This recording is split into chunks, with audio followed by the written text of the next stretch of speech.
it in, y'all. Once again, man, go ahead and rep your city, rep your state, rep your country. We have a special guest on the line. I'm going to go ahead and introduce him when we get the show started. All right? That's what it is. He's an undefeated prospect, one of the best fighters out there right now, one of the best prospects right now. And he's fighting against a real good opponent. So it's going down like a plane crash, y'all. Yeah, man. We about to get this show started. And after that, I'm going to go, try to go watch Black Panther. And, we going to get it in, y'all. Yeah. Youngstown, Ohio, I see you. All right. Long Island in the house. I see y'all, man. Nationwide, international, baby. Bay Area, Richmond. Y'all know what it is out there. Yeah, my man repping that England. What's your name, Jeremiah? My man Jeremiah out there in England. What time is it out there in England, man? That's what's up, man. 334 in the building. My man Matthew. All right. Tulsa, Oklahoma. Okay. Gang, gang. Y'all know what it is. This dude said you look like the type to go watch Black Panther. Well, I'm glad you noticed. I guess he's saying he ain't. I guess he's saying he ain't watching nothing that got something to do with black folks. Cause I ain't never heard nobody say you look like the type to go watch Spider-Man. You damn bastard. Only with black folks do they say stuff like that. Hey, Dallas, Texas. We repping from Vegas to Wakanda, man. Oh man. Okay, that's what it is, y'all. Hey, y'all, we're about to go ahead and get started. We have a special guest on the line. I'm gonna go ahead and introduce him in a minute. And then we're going to go ahead and get it cracking. There will be a small pause before the show starts, all right? Now, see, that's not good. That little red little bar up there. Hopefully we getting a good stream. So, yeah, man, let's go ahead and get it in, y'all. DBN Radio. Y'all know what it is. The nation, baby. Yep. All right, let's go ahead and fire it up. Boxer Nation. And let me tell you something right now. If you guys are looking for the best fragrance products in the world, you need to go to ashkicking.com. That is ashkicking.com. Keep your home smelling fresh and clean with Ash Kicking fragrance products. Treat your skin and hair with Ash Kicking all-natural health and beauty products. Everything you need to create a comfortable home living environment and create a comfortable space for entertaining. The best incense burners in the world, home fragrance products, and health and beauty products, go to ashkicking.com. Brothers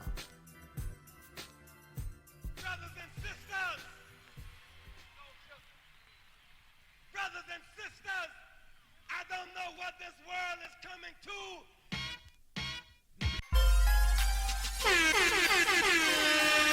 Hey, yo, check this out. This is Flavor Flav, and if you want the whole truth and nothing but the whole truth, so help the whole truth.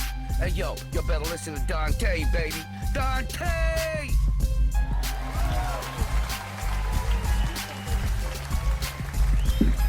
Yes, sir. Yes, sir. Yes, sir. What's going on, y'all? Dante's Boxing Nation Radio. We back, man. Happy Sunday to everyone.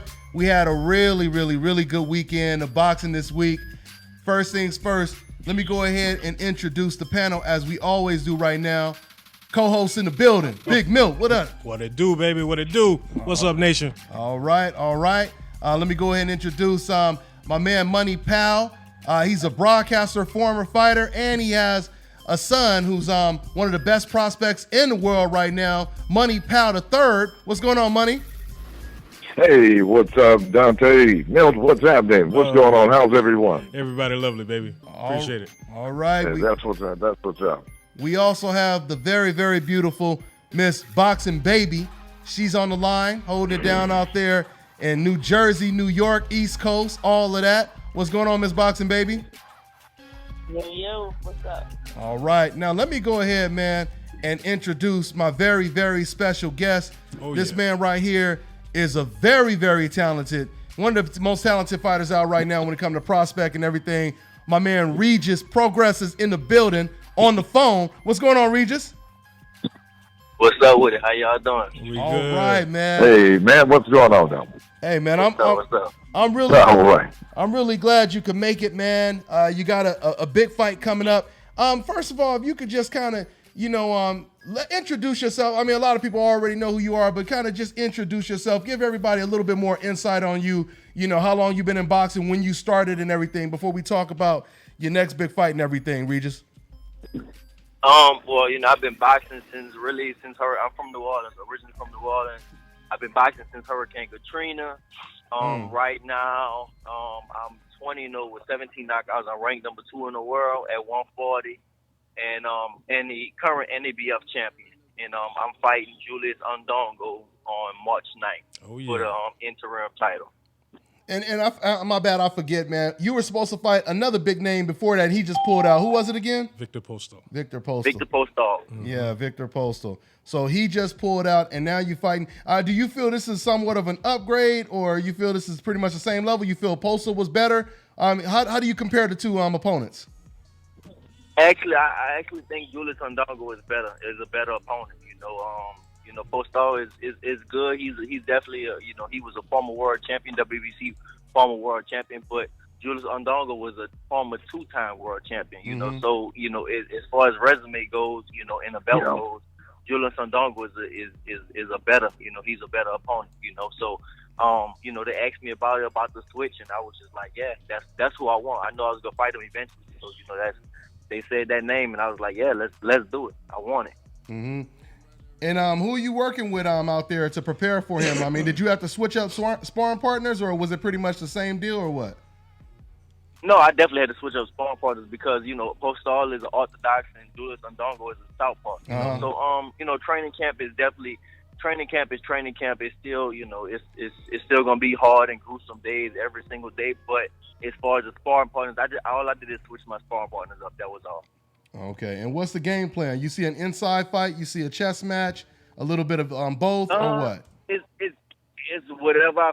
Honestly, the type of fight I am, I don't like to study my opponent. I never like to study my opponents and watch my opponents, So for me, it'll be just, when I go in, I'll do what I do when I go in, So for me, it's whatever I feel like I can do. After the first round, I'll figure them out after the first couple of rounds, and then after that, then I can figure out what I need to do. Okay, that's pretty much what it is. Rugaroo. Hey man, we happy to have you here, brother. I've been singing your praises. I don't know if you know, but I've been singing your praises for quite some time now. Yeah, you've been talking about them, especially on the show for a minute. Yeah, I've been anticipating. Oh, yeah. I think that this is going to be a coming out party for you. That's what I anticipate. You really impressed me with was that Joel Diaz Jr.? Yeah. What was your mindset going into that fight? Well, for people that don't know, with Joel Diaz, I really didn't want to take that fight. That was a fight that I really didn't want to take. Just because I felt, I fought on, before Joel Diaz fight, I fought on Showbox 3 times already, and I destroyed 3 different people. Yeah, you did. So I was just like, I felt like I'm ready to step up for the big league going, the big show time. And so I just really didn't want to take that fight, but I negotiated, I got the money up and stuff like that, so I took it, but I just felt like I just had a chip on my shoulder basically with the Joel Diaz fight, so I just went out there and if you look at the fight, I went out there with a chip on my shoulder. I hurt him in the first round. Mm-hmm. Yeah. And after that, I went back to the corner. I told my coach, I'm like, look, I told my coach Bobby, like, look, I got him. He's hurt. Mm-hmm. And, he was just, I guess, the angle he was sitting at, he didn't see, but I saw, I was there, of course, so I knew that I hurt him. And I told him, man, like, I got him hurt. And so he was just like, man, just calm down, chill out. Like, you got a long time to go. You can chill out. I was like, no, I got him. And so, the second round, I just went out and took him out. And I just wanted to make a statement. I basically wanted to go out and make a statement. And, that's what I did. And I want to do the same thing against, my next fight. Hey, I did get a chance to see you on with Mr. IOTBA, Corey Bradshaw, and you were talking about your amateur career, and but football was your first love. You from down south, you from the dirty, from Louisiana, big football fan. I'm assuming LSU fan, right? Yeah, definitely an LSU fan. Two of my close friends. Two friends I grew up with, is Leonard Fournette and Tyrann Matthew. Well, I really grew up with Tyrann Matthew, and that's wild. Leonard Fournette is one of my friends too. And they both play for LSU, so definitely an LSU fan. And both of them are beasts, Hey, yeah. But so football was your first love, but how did you get into boxing, and how old were you when you finally got into boxing?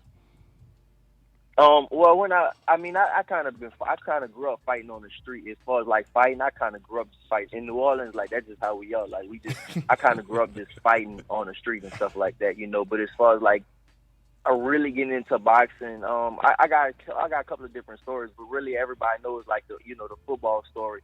I was playing football in high school.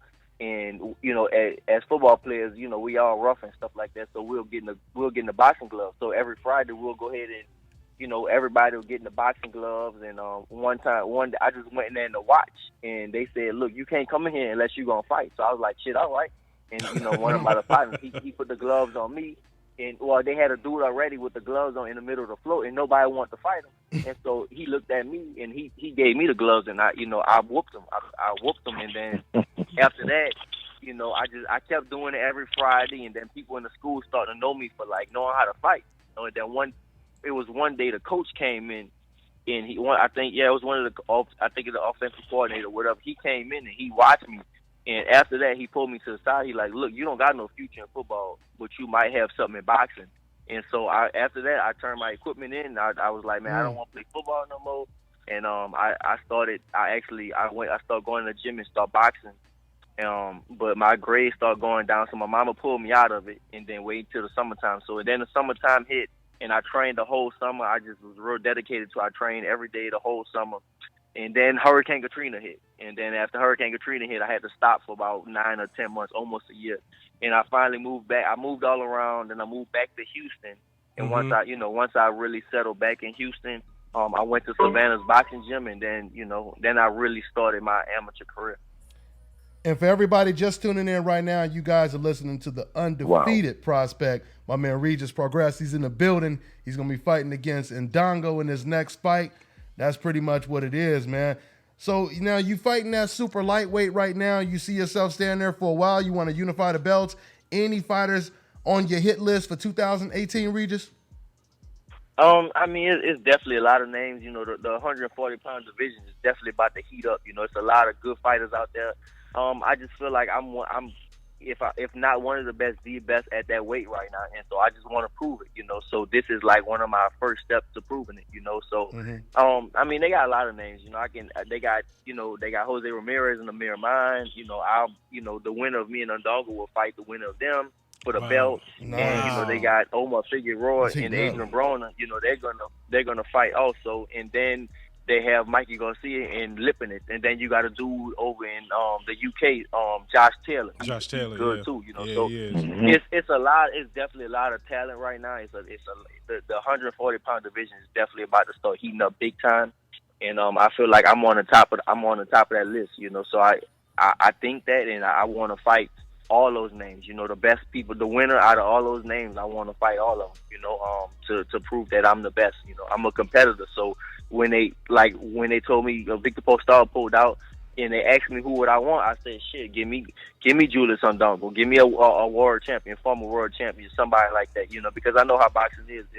If I would have fought, basically a nobody, for the interim title, then people would say I'm a paper champion and all that type of stuff. So I want a hard fight. That's what I want. I want somebody that's good, a former champion. That's exactly the type of fights that I want. I want. I like to compete, and I'm a competitor, and that's why I'm doing. That's what it is, man. Yeah, man. Y'all hearing it from Regis right now, man. Hey, Regis, did you catch any of these fights this weekend? Brandon Rios getting knocked out by Danny Jacobs or Danny Garcia? Yeah, definitely did. Yep, yeah. I watched all of them. Did Rios do better than you expected, Regis, or what? He actually, you know what? I think if it would have went 12 rounds, I think it would have been close. It would have been close if it would have went 12 rounds. I agree. He really did do better. I wouldn't say he would have won, but it would have been close because Rios pressed the action, and Danny looked. He been out the ring for a little while. He looked kind of ring rusted. But it was, he was pressing him and he was pushing the fight.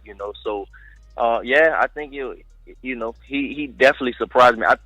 I felt like he was gonna get beat, but I didn't think it was gonna be that close until he got knocked out. I thought, Danny was just gonna really just, demolish him, and of course he knocked him out, but he really didn't just, just beat him up the whole time. That's what I thought. From the opening bell, he would have beat him up the whole time.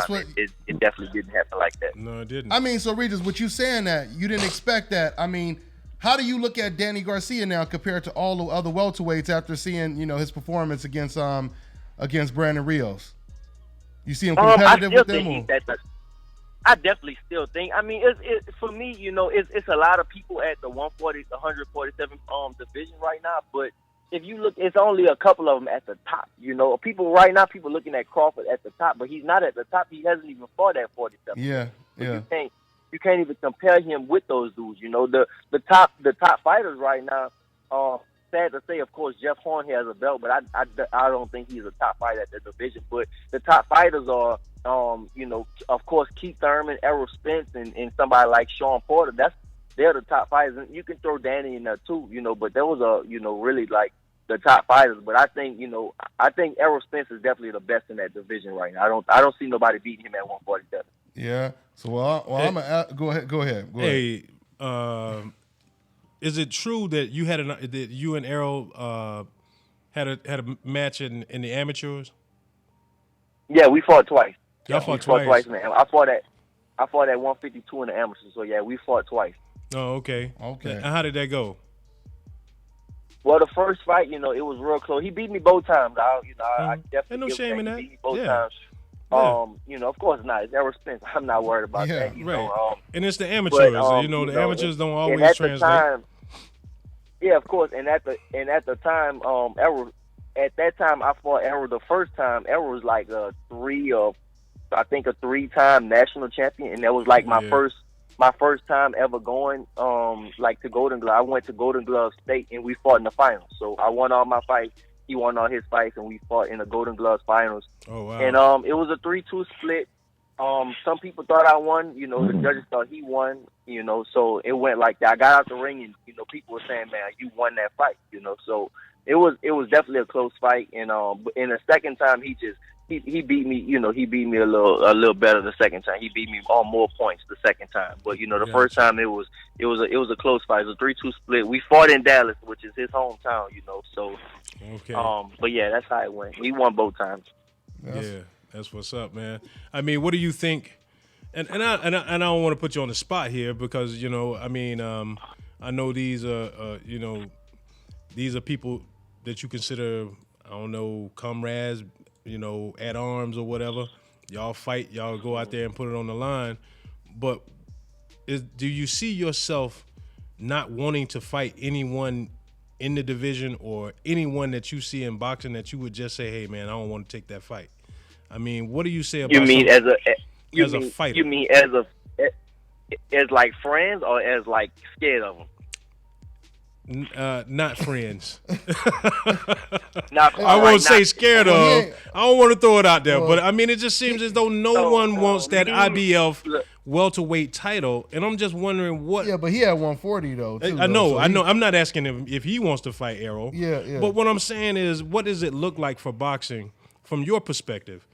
If the IBF title holder is saying, "Hey, man, I want to fight anybody out here that wants to get it at 147," and there just does not seem to be a whole bunch of people rushing up to take that challenge. And to add on to what you're saying, let me just add on to what you're saying, Milt. So Regis, what he's really saying is basically, at the welterweight division, not talking about you, just welterweights in general. I know you probably seen the heated exchanges with Sean Porter. He got in the ring with Danny Garcia.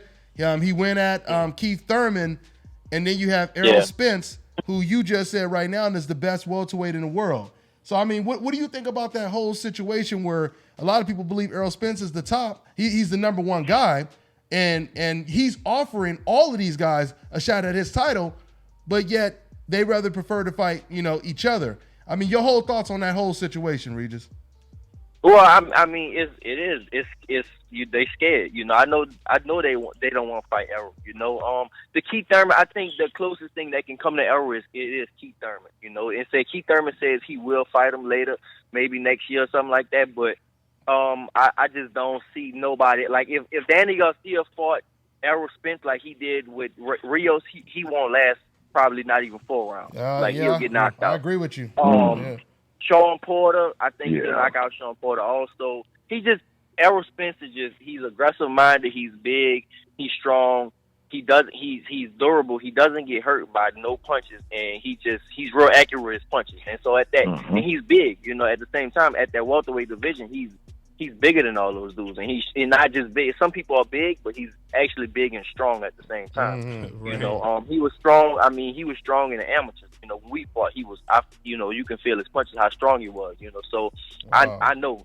So I know with those 8-ounce gloves on, like he hurts people. He's gonna hurt those dudes. So I know that they don't want to fight him. I can see why. I know why they don't want to fight him. I think they will. I think they will, but I just don't. You don't. See It ain't nobody gonna be soon. I'm sorry, man. This is cracking me up, though, man. For boxing, you don't see nobody calling out. And he's one of them. Let me tell you, man. It's I've been watching Yeah. boxing for a mighty long time, man. And I remember back in the day, even Spence, when he had to face Tyson, he didn't say, "Hey, man, I just leave these belts over here, man. I'm not gonna take this fight."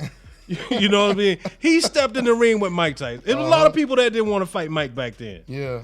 Mike doesn't get the credit that he deserves now. I mean, people don't take into account the man won the championship at 20 in 1986 and then lost to Evander in 1997, 11 years later. So that man was not still the same man that he was prior to going to prison. But I digress. I've seen Mike Tyson put fear in people, but they get in the ring with this dude, man. And it's like, hey, man, sometimes it's nut cutting time. You got to pull your pants up, man. It's nut cutting time, man. And I just cannot understand how it is, man, that he is like, hey, man, somebody come. If you want to come get this, come get it. But they don't want that smoke, man. Yeah. And I'm baffled by it. Man. And Conor McGregor just it's not only that too. It's the business side of things too, because of course a lot of those dudes are. You talking about like Dan. He's an ex-champion, so he's used to getting a certain amount of money. Sean Porter is an ex-champion. He's used to getting a certain amount of money.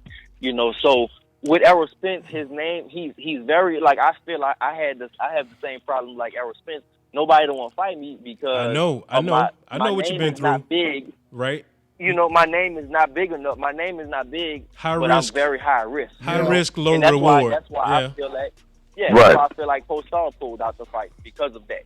Because of my name. He wasn't getting paid like he was when he was a champion, and I'm very high risk. So it's the same thing with Errol Spence. He's really good, but his name isn't that big to where he's gonna really get paid. Now, if Errol had he brought in money like Florida Pacquiao, I guarantee all those dudes would be trying to fight him. But his name doesn't bring the money like that. So, you know what? That man? makes a lot of sense. It does make sense, and Regis. that's It does. But I want to ask this question too.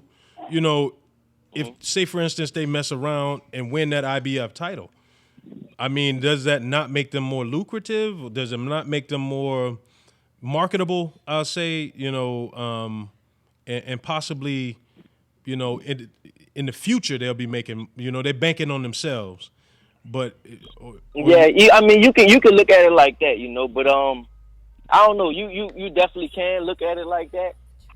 But at the same time, if you go out there, well, a lot of people don't realize this, right? So, in boxing, it's not about you can be an old man after one fight. People don't realize that. Like after one hard fight, that's it. After one hard fight. It does something to your body. Luckily I have 20 fights and I haven't had a hard fight yet. You can ask Meldrick Taylor. You can ask Meldrick Taylor about that. Meldrick Taylor took one fight with Chavez. It takes it out. You can be so true. You can be 25 years old, but in the boxing you can be like you're 40 years old. And all you can be 40 years old in boxing and if you don't have hard fights, it'll be just like you 20 years old. So it's all about the hard fight. So that's why I think they don't want to fight Errol Spence, because even if they think they can win, the money is not probably good enough. Of course, it's going to be good money for him, but the money is not good enough because put that body it's through going to be a hard fight. They know with Errol Spence, it's going to be a real hard fight, and they're going to get banged up, and, they're not going to be the same after that fight. and that's that's how it is. And you know what? And you pretty much corroborating still what we've been saying over here, to a certain extent, because what I've been saying is people understand that if they lose to Errol Spence, it ain't gonna be no split decision, where you telling people I got robbed and you just move on. You're gonna go through some serious wear and tear when it comes to going in there with Errol Spence. And Regis, I mean, you would say though, if you seen an opponent and you said, man, I'll beat this dude. I know for a fact I'll beat this dude. Let me train proper. I will beat this dude. If you felt that way, you would get in with that guy if the fight was offered to you, right? Of course. And that's the difference in when it comes to Errol Spence. At least the people who's in his division, they don't feel that confident. Obviously, you can't feel that confident if as soon as Danny Garcia gets the belt, everybody want him. As soon as he gets, of course, because it's an easier fight. It's definitely an easier fight. And there you go. And what the only one seeming to be saying something about Errol Spence is Terrence Crawford. He's the only one, thinking that he can beat him. He's the only one that says he can beat him and stuff. Speaking of that, since you just said that, real quick, what do you think about Mikey Garcia saying that he would like to fight Errol Spence? He said he would like to fight Thurman and Errol Spence. He said by the end of the year. I think he'll get hurt. Both of those dudes will hurt him, I think. Both of them will hurt him? I definitely think. I think he'll get hurt, man. Mikey's not big, man. I think I'll beat Mikey, to be honest. I called him out before, I went to the Adrian Broner, when he fought Adrian Broner. And I was actually expecting, he surprised me. I thought Adrian Broner was going to win. Mikey is not big at all. He's average size, okay size for my weight at 140. But if he fights Errol Spence, man, he's gonna get hurt. I definitely think he's gonna get hurt. It's levels to it. He can surprise me, but it's levels to things. And for me, I think Errol Spence is definitely he's a different level for welterweight. And you talk about Mikey's coming up from 130, 135 and stuff. It's definitely it's a big difference. Yeah. And it's a definitely big. And Errol has a style like me to I don't go and fight for the points. I go and fight to hurt. I don't just try to beat my opponents. I try to beat my opponents up. And that's the same thing Errol does. He don't try to, he tries to beat his opponents up. He try to really hurt his opponent. This is one of the reasons why, Regis, this is one of the reasons why I've been talking about you so much, man, because I see a lot of similarities in both of your styles. Y'all are, it seems y'all have a mean streak in the ring, man. What is your mindset going in towards an opponent, man? What are you thinking when you get in that ring? I'm just thinking to destroy him. That's it. My favorite fighters are Mike Tyson and Roberto Duran. So, and I have, my favorite boxing mind is Cus D'Amato. And Cus D'Amato whole style was just like destroy. And that's just how I think. So. Yeah, it's just about destroying. Like, of course, if I need the box, I can do that. If I need the bang, I can do so many different things. Yeah, I've noticed your versatility. And maybe you spoke on it earlier, but who's your trainer? And I'm not. Who's training you right now? What? Who's training you right now, Regis? Who's training you right now, Regis? Oh, Bobby Benton. I'm in Houston, main boxing gym. Bobby Benton. Mm-hmm. Okay, that's what it is, man. Hey, well, once again, man, I want to let everyone know you guys are listening to the man, undefeated, 20-0, 17 knockouts. Regis Prograis. He's going to be fighting against Julius Ndongo March 9th.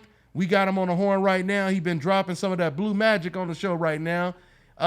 Is it? I thank you. I appreciate you joining the show, man. When you come to Vegas, man, I hope you can take some time out so you can come to the studio and do the show live with us, man. So cool. That's what it is. Come back out there. Yeah, man. But anything else you want to say to the fans before I let you go? I know it's late out there where you at, man. So yeah, you good. You good. Man, okay. just tune in. March 9th.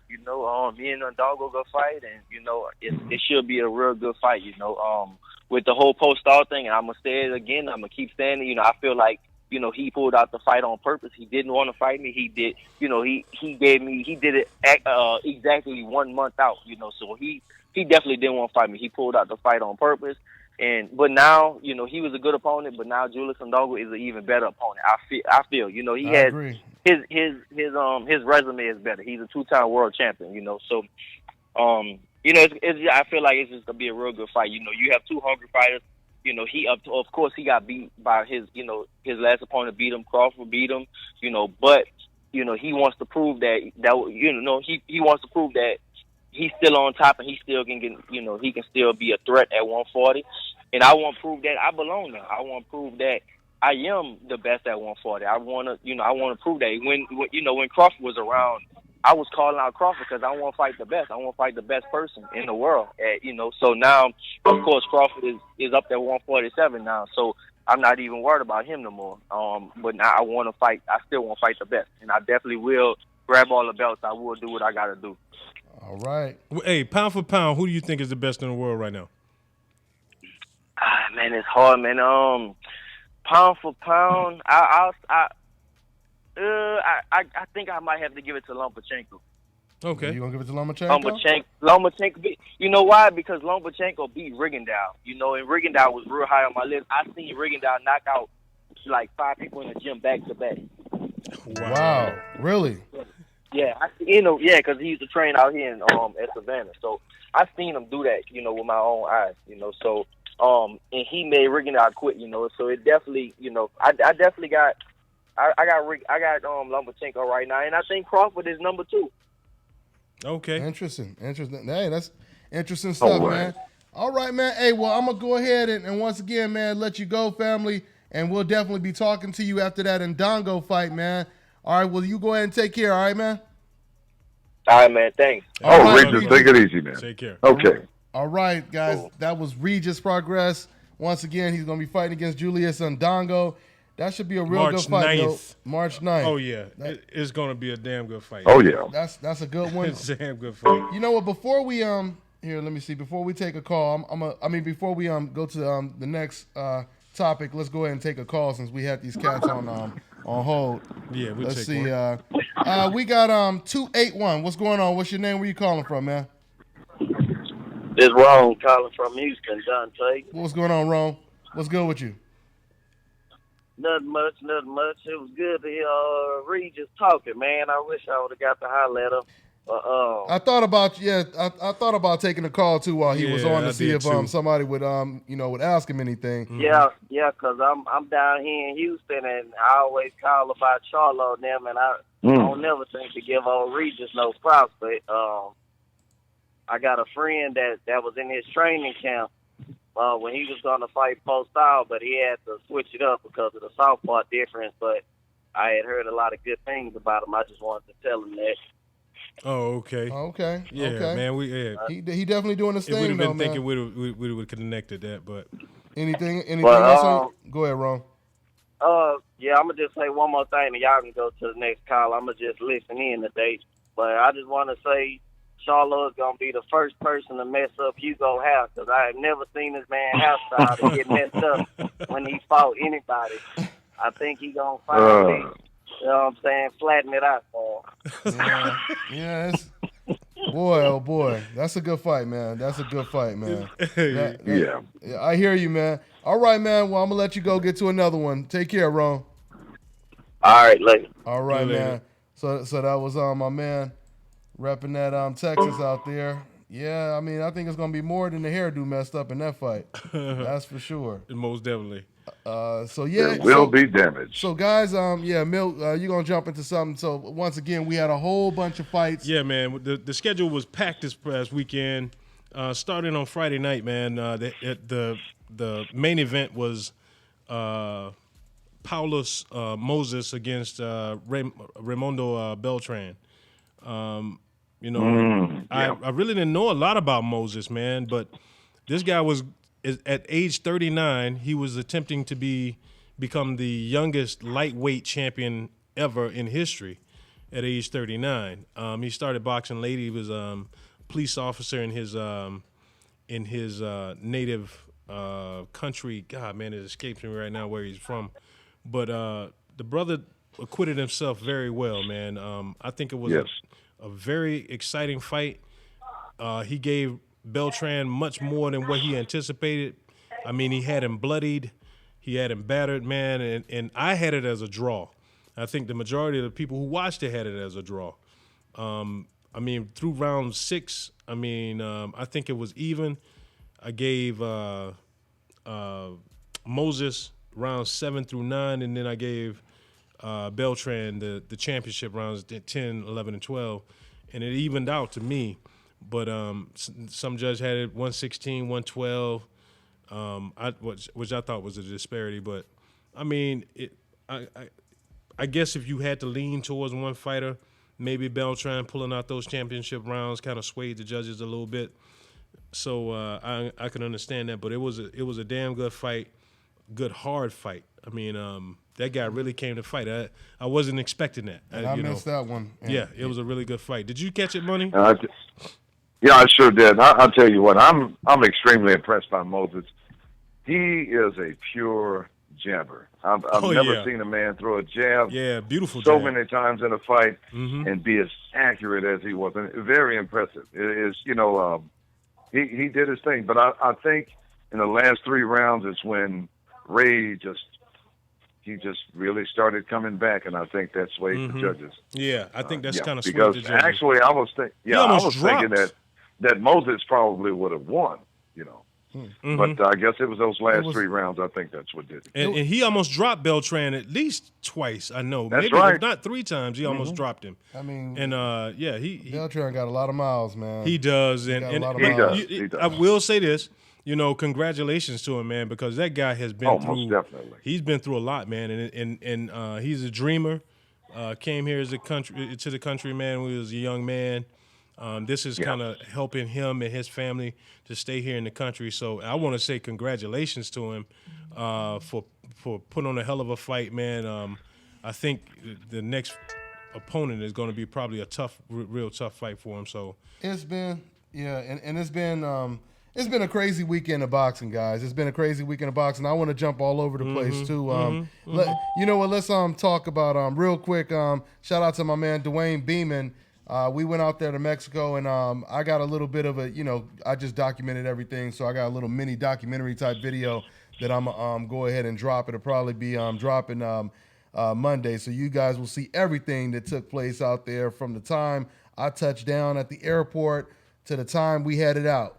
So it was a good time out there. But he actually had an opponent. He went out there looking for the toughest, and he got a real tough opponent. Money knows about it. He watched it. It was a real competitive fight. I was out there in Mexico. The opponent was good. Long story short, the fight, it turned out to be a draw. So in case you guys didn't watch it, Dwayne Beeman fought Angel Ramos to a draw. It was a very, very competitive fight.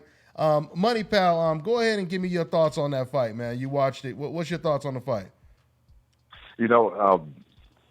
In the first round, it seemed like, Beeman was doing okay. But from that second round on, it just seemed like Ramos just gave him all kinds of trouble with the southpaw style, the combinations, and with Beeman only throwing 1 or 2 punches at a time, especially lead right hand. Yeah. And you could sense in the corner there was desperation. He did later on, start to throw shots and actually landed some good ones. And he actually had Ramos in trouble. Yeah, he hurt him. But he had him hurt, but he didn't take care of it like how he was supposed to. But I think he swayed the judges at the end just to get to a draw because I had him behind going into those last couple of rounds. And I think he did enough in order to sway the judges to get it to a draw. One significant part of that fight that I did see, I think it was in the first round. I was talking with Dante about it. It was a technical knockdown. I know my man was off balance, but it was technically a knockdown. But technically, it was a knockdown. He was throwing a punch. He hit the guy with a good, solid body shot, and the guy was squared up, and he went down. And the referee waved it off, which I thought that it should have counted as a knockdown. I don't understand. And that would have been the difference. And that would have been a difference in the fight. Yeah. Had they scored that knockdown. Yeah, Dwayne would have won the fight if they would have ruled that a knockdown, which it should have been a knockdown. But there's no doubt about it. It was you could see I thought that if he would have just put a couple more punches together instead of like Money said, and we talked about this, even though he could have easily won the fight, I think if he would have just mixed up his attack with that right hook he was throwing, because he was trying to kill dude with that right hook he was throwing. Mm-hmm. But if he would have kind of blended it in with a couple pity pat shots, some slow shots, some fastballs, some curveballs, and then all of a sudden come out with that hard ass right hand, that may have I think he would have knocked him out. But he wanted but I think he would have too. Yeah, but Dwayne wanted the rematch, and I thought what was interesting is he asked the crowd, like, he was like, y'all want to see a rematch? And it's funny because usually when a fighter is in a close fight like that, he almost loses, usually he don't say nothing about a rematch, and the dude interviewing him has to say, you want a rematch or whatever, and then he'll be like, well, yeah, I don't know, let's go back home, let's go back to the drawing board, and we'll think about it, whatever, they'll say something like that. But Dwayne, on the other hand, he was like, I want the rematch. Y'all want the rematch? And the crowd just got completely quiet. Yes. He was like, oh, then y'all know I beat his ass then, That's what Dwayne said. I was like, oh, that was... And he was brutally honest about his assessment. When they asked him about his performance, he was brutal. And, I admire him for that. He said, hey, I'm not happy, with the way things went tonight. Mm-hmm. And hey, got to work on some things. But, yeah, he sure did. I want the rematch. Yeah. And I take my hat off to him for it. Yeah. Because I think he saw towards the end of that fight, I can get that guy out of there. I can beat him. Mm-hmm. Yep, absolutely. And hey, Milt, before you go ahead and drop something else, you want to take another call? Yeah, let's take another one. Okay. I think we got my man Reggie repping at L.A. What's going on, Reggie? What's happening, Nation, man? Great to see you guys back on Sunday. Man. Always, man. Always. Yeah, what's happening, Money Pop? Hey, it's all good, man. All right. Yeah, I want to give a shout out to Dwayne. I caught that fight too. I think he just made a couple of mistakes. He was too impatient in that fight. It was like he was seeking that knockout, but that opponent was in there. He's a hell of a fight opponent. I think it was a great fight for his career, and that rematch needs to go on one of these big cards that are coming out for this year, because it was a hell of a fight. Good point, Reggie. Hellified match. Good point. Yeah, so hopefully both fighters and their management get this pushed to maybe Ortiz Wilder card, because it's going to be a banger. So. And one thing that I thought was interesting, Reggie, is when they asked Angel Ramos if he wanted the rematch, he didn't really sound like he was that interested in the rematch either. And something that they told me, some of the people that was putting together the whole card and everything. They told me right after the fight, they said, what's crazy, Dante? They said just the day before the fight, Angel Ramos actually wanted to pull out. And he actually said, I'm not on this level. He said, I'm not on this guy's level. And said he wanted to pull out. And they encouraged him to go ahead and take the fight. But Dante. Go ahead. Dante. Go ahead, Money. When I was looking at the weigh-in, Ramos was more like a fan towards. Yeah, he wanted to go photo with him. Yeah. I mean, he was like taking photos. I mean, I got it, here and there. But he looked. If you look at the role, you would think that he was just a fan rather than, hey, I'm fighting this guy tomorrow. Absolutely, right. Absolutely. That's exactly. Yeah, that was kind of odd. And it showed, and that's why we know. And Money, that's why we know it's true. When that's funny. He's hugging him, he's taking a picture with him, and then he go back home and say, you know what? I don't think I want to fight this dude, man. I rather just watch his career. You know what I mean? And just tell people I took a picture with him and shook his hand. And they basically had to push his ass up in there. And now he has this great performance. So congratulations to him, though, because it was a great performance from a guy who wasn't expected to do that good at all. I mean, what's a lot of people thought going in, it was going to be this guy was going to get annihilated. It turned out to be a real main event, an exciting main event that everyone was glued to. It was down to the line. So it was a Thunderdome. It was hell of fun. Yeah. And something, it was the first time that I really saw a serious, concentrated look on Dwayne's face. Oh, yeah. I've never really, sure enough, yes, he's concentrated in all of his other fights. Yeah. But this was one that was like, I cannot afford to fall off the map. I can't afford any mistakes from this point on. Once he got past that sixth round, past the sixth round, I said, whoa. Yeah. He's got to do something big. Mm-hmm. Right. Yeah. But I think he just didn't settle in on that fight. He was a little bit too impatient. He was head hunting.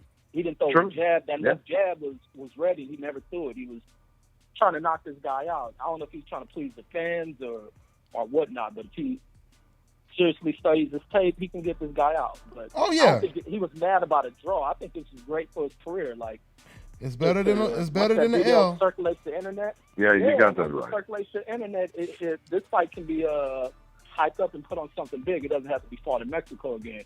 And not only that, Reggie, but now more opponents may get in the ring with him because they've seen this performance. Right. So he, he's That's been trying. Amazing how that turns around. Absolutely. He's been trying to get that Roman Gonzalez fight. He might just get it now. With that performance. So right. So you should be happy about that. That's how Tim Bradley. That's how Tim Bradley got the Juan Manuel Marquez fight. You're right. Yeah. Bradley had been calling out Marquez for years. Right. And they were saying, oh, he's boring. Even though he had the most exciting fights, they were using the typical, he's boring. Don't nobody want to watch that fight. Nobody want to watch no damn Tim Bradley fight. All of a sudden, he damn near died in the ring against Provodnikov. He damn near died standing up in the ring and still fighting, Oh, we ready. It's like he was flatlining and coming back to life and punching. You know what I'm saying? and when Juan Manuel Marquez seen that, he was like, oh, you know what? I think we should actually take this fight right here. And and Tim Bradley says, surprise, I'm still here. Right, exactly. You know what I mean? Exactly. That's right. And that's what happened in that situation. So I think Bradley took Provodnikov lightly too. Sometimes fighters go in there and they take a fighter lightly, and then they, to tell you the truth, I think Beltran did the same thing with Moses. And then they're like, whoa, wait a minute, this dude got more than what I thought he, what I thought he had. That's right. Sometimes a lot of fighters do it. They fight down to the level of competition. You can't do that. No, you got to be mentally focused. Like a Bernie Fortis and Mayorga. I never understood that. Oh man. Yeah, man. Yeah, man. Classic example. Man, there's so many. God bless him. God bless the dead. Even you can never overlook somebody. Even right. Yeah, I think even my man Dwayne said something similar to that. He said something like that, about his opponent. But I think in a rematch, he would probably knock this guy out, though. The biggest fight that come to mind for me, and it derailed a huge fight between him and Floyd, was Zab Judah against Carlos Boldemir. Yeah, y'all remember that fight, man? Yeah. One of them classic upset situations. Yeah, just straight overlooked Boldemir. And cherry picking gone wrong. Yeah. Boldemir was doing that, the chin check. I'm about to check your chin. He let you know I'm about to check your chin. And then boom, right down the pipe. Yeah, man. And that messed up the fight, I think, with him and Floyd, wasn't it? Yeah, messed up the fight with him and Floyd. Yeah. And going back, I was looking at some old interviews, and it's funny how when you go back and you look at some of these old interviews and you find out they was actually accusing Floyd of even ducking Carlos Baldomir. Really? Yeah. I seen an interview the other day where they was like, well, why won't you fight Carlos Baldomir? And he said something like that. But, they was accusing him of ducking Carlos Baldomir. But now, of course, when he beats Baldomir, and Baldomir was like 20 pounds bigger than Floyd. He was big. You can see the size difference. Oh, yeah. He's a real big guy. Yeah, He's a really big guy. But see, that and everybody knows that Zab Judah was light years ahead of this dude in talent. You know what I mean? But I think he took him lightly, and that's what happens sometimes when fighters do that. They take a fight, they overlook a guy, and he looking past him to get to the next fight, and it showed up. Absolutely, man. It's like surprise. Hey, there's something about Baldomir, but I never heard anyone really say anything about him, mainly because he really wasn't winning against top tier people except Judah at the time. But Baldomir would come down from almost 190 pounds just to make 147. Yeah, he was on that. But now, okay, isn't he a weight bully? Yeah, from what we hear these new terms today. Just asking. Yeah, just asking. Yeah. Duran would come down from 185 pounds, come down to 154. Ricky Hatton. Hey, is he a weight bully? Yeah. Ricky Hatton is another guy. Comes way down in weight. Are these guys weight bullies? You don't hear terms like that. And it was the contrary with Ricky Hatton, money, because they actually try to make excuses saying that he was smaller than Mayweather when he used to rehydrate and be way bigger than Mayweather before a fight. Yeah. So, yeah, man. That's right. It's hilarious, Cold man. word. Oh, yeah, cold words. But you know what? Real quick, guys, okay, let me go ahead and, hold on, let me see here. Let me go ahead. I want to go ahead and pull up what Errol Spence said, and I want to just touch on that just real quick on this this tweet. So you guys, once again, we were talking about all of this stuff. Your boy Sean Porter. He going after him, man. Hey, he going after the what should I call him? The list right below Errol Spence. Right. Anybody who ain't Errol Spence, they can get it right now, So that's because and I'm saying that and realistically, that's not a diss because this is actually isn't that what Kenny Porter said? Didn't Kenny Porter and didn't they say they're not interested in the IBF right now? He's not on the radar. Right. He's not on the radar. Right. He's not on the radar. So what I said was accurate. Right. It is what accurate. I said was completely accurate. Right. So they said everybody everybody is on the radar right now except for Errol Spence. So your thought. That's strategic ducking, man. All right. Hey. This is the question. We can just quote people. We ain't even gotta, add nothing on top of on that one. The thing is, I'm gonna say strategic. No, go ahead. No, you good, Reggie. No, you good, Reggie. Yeah. And I like Sean Porter and his father, man. They're great for the game, but it's strategic ducking, man. Yeah. Sean was Debo-ing everybody this week. Yeah. He was. I know, Debo. right? Hey, he got up in Debo-ing everybody. Hey, he got. God. Yeah. But throw that in there too. Yeah, throw this in there too. Hey, man. Right after the fight, with Danny Garcia and Bam Bam Rios, Sean and Kenny get in the ring, man, and Sean is in there like DMX. Rah, rah, rah, rah. I mean, he in there, he giving it to him. He's serving him up. And then the Terminator. Yeah, and then because the thing was, before the fight, Errol sent out a tweet. I saw it on Twitter. It said, "Hey, I hope Danny wins, and so that maybe we could possibly get it in before the end of the year." And so, before Jim Gray even has a chance to ask him, "Hey, after he won the fight against Bam Bam," before he gets a chance to ask Danny, did he want to face Errol, because he's made comments that, he think that would be a good fight, and he ain't gonna run from anybody. Before Jim Gray gets the chance to ask, Kenny and Sean get in the ring, and then now it's a WWE moment. Soon, and it's right after that, Errol sends out another tweet, and while that WWE tactics are going on, and all it said was, "Man, these dudes so lame." Because the thing is, Errol is not a rah rah rah kind of guy, man. He ain't coming out like that. No. He like Kanye West, that song he had on his first album, 2 words. Call Al. Call Al. That's the only way. He got 2 words for everybody. Call Al. If you want to fight him, man, he's not gonna be doing all that rah rah rah stuff, man. It ain't no.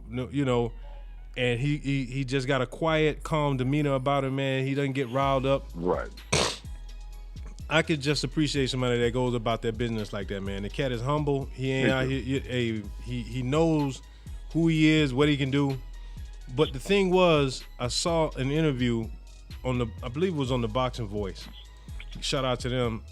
And in that interview, Kenny, they pulled everyone inside the media room, and I'm not trying to diss anybody, but the thing is, he said to everybody with a camera, the next time y'all see this guy and you put a camera in his face talking about Danny Garcia, ask him, does he want to fight Sean? And if he don't want, and if the answer is no, then y'all will know for yourselves. You can ask Keith Thurman, is he gonna fight Sean? If y'all have a camera, put it in the face and let them see on camera that they're gonna say no, that they're not gonna fight Sean. How is it that you put that out there on Danny and Keith, and here it is, there's another guy that holds a strap that no one else is asking, you know, what if somebody did that to you and kept putting the camera in your face and asking you, are you gonna fight Errol? You know, what if the roles were reversed? You keep telling you telling the media to go out there and run down Danny Garcia and Keith Thurman when there's another champion that is offering you an opportunity to fight, and y'all don't seem, you know, y'all are reticent to go over there and fight him. You know what I mean? So how that's a double standard. And you got to know how that look. And it's creating and it's creating an awkward standard, you know, an awkward situation. It's just it just seems awkward really is. Because you usually don't see that. You know, one guy who wants them all, and then you have all of these guys basically talking about fighting each other. When Errol Spence is like, hey, y'all, I'm over here. Hello. Right. Hey, you see the belt? Hey, it's right here, guys. You know, and they ignoring that, you know. It's not on the radar. Errol Spence is not on the radar. You know, Keith Thurman said he's not on the to-do list, and Kenny Porter said he's not on the radar. Exactly. So, you know. To me, you know, I think, you know, and I was talking to Milt about this last night while I was, you know, on the road. I said, look, you ought to do like run this like the news, you know. And then you go through, you have these people come on, and all of a sudden, we want to get your reaction to this video right here. Mm-hmm. You play whatever it is. But at the same time, to really bring it home, when you have these guys talking and everything, but they're avoiding the question, you should have subtitles to what they're really saying.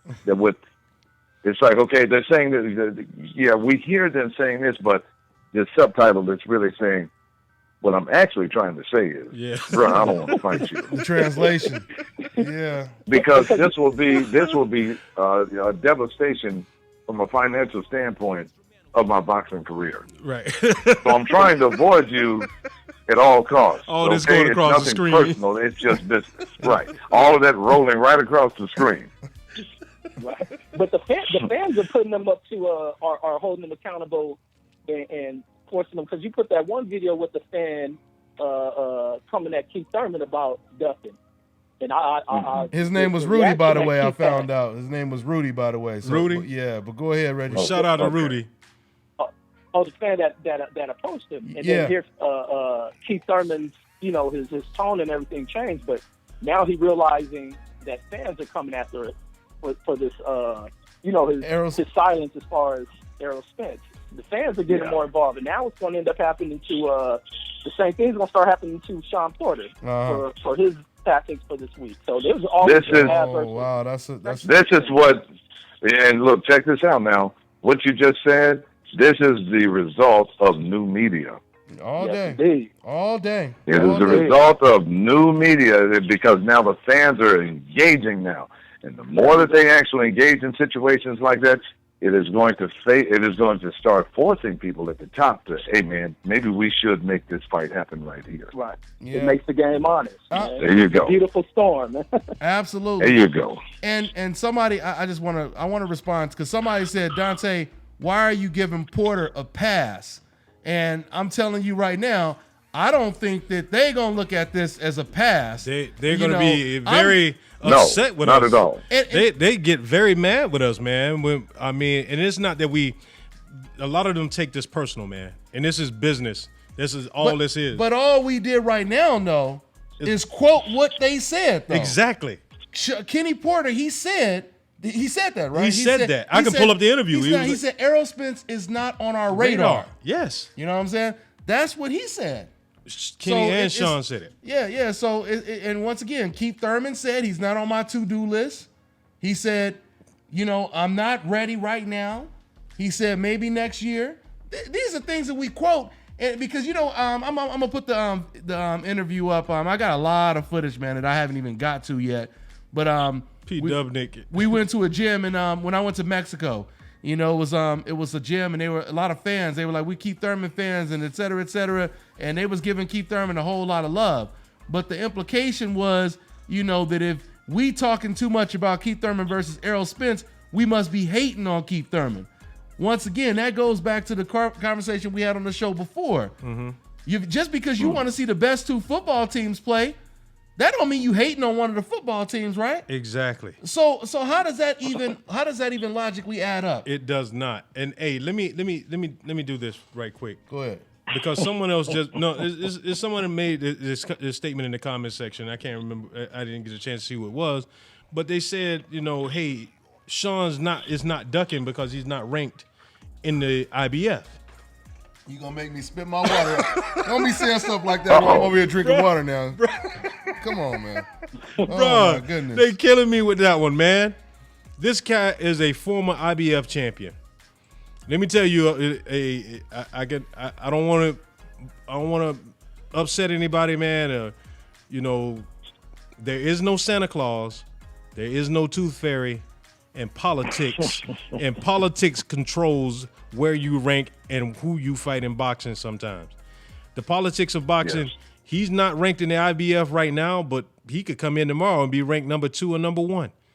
But the whole IBF argument goes out the window because the IBF champion is saying, "Hey guys, you don't have to worry about the line. I'll put you right in front of the line. You can go to the head of the line. You can get it. You can get it.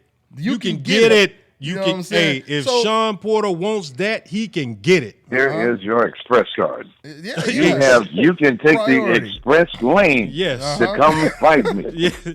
Is what he no said. waiting. It's like. And we're gonna take another call in a minute. I apologize. We've been having these other cats on hold for a long time, man. But go ahead, Mel. I'll let you. I'll let you go, Reggie. We're gonna get to another one, man. All right, man. Okay. Hey, can y'all cover that? All right, Reggie. Hold on. Benavidez fight? That what the now? Benavidez fight? Oh yeah, we getting ready to break that down.